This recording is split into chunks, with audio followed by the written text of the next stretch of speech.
It's interesting. It wasn't so much this way at the JC because there are a lot of different types of people there, but I know when I was at Sonoma State, I was one of the only people in my cohort that was working full-time.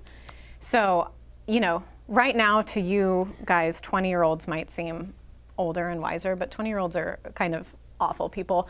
And I enjoyed being 20 and I enjoyed hanging out with 20-year-olds, but it was kind of difficult because, you know, they would be able to go do stuff and I was working to support myself. But I also, you know, in high school I had 3 jobs, so I was kind of used to having that like, that different sort of attitude. But that, yeah, when you're in classes with people who, you know, haven't had to work very hard, who had a lot more resources than you did, and they're blowing stuff off, and they're, you know, getting just as far as you are, and you're working your butt off and, you know, not sleeping.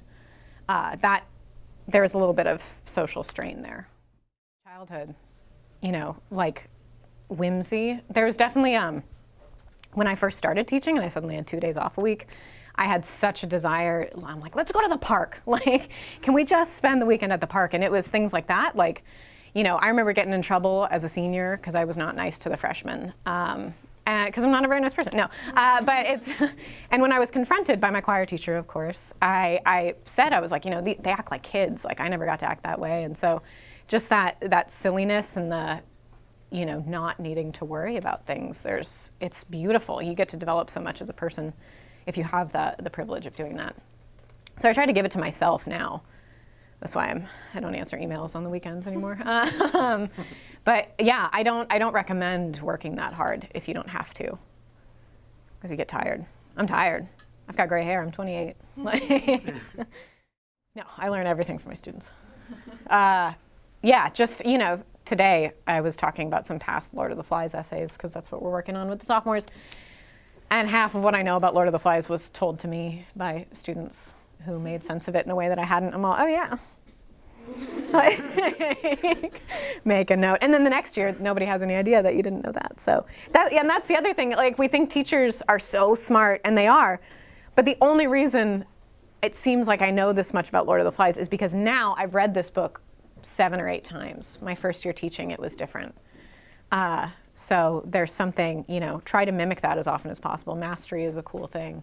You just won't know the first time. I think modeling vulnerability, like not pretending like I know everything or much.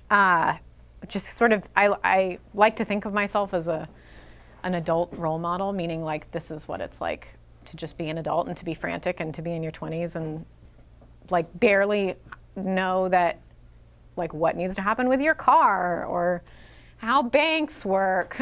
You know, I don't know. Every time I learn something new, I like to just tell my students about it because I think adults are very intimidated by young people, probably because you're mostly terrifying.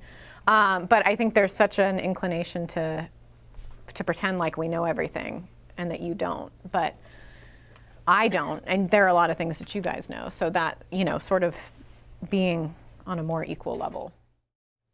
Just to find and maintain confidence, you know, have drive and determination.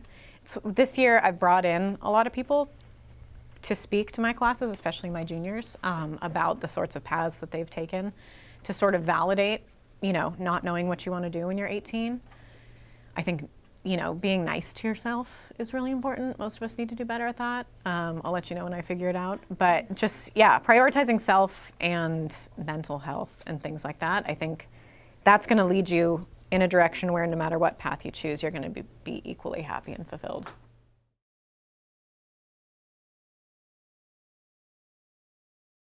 My name is Tevin Poulter. I'm Galila Solomon. And I'm Lindsay Hordyke. My name's Nicole Hackle. And I'm Daniel Siriano. I'm Sela Forney. And I'm Penelope Fernandez.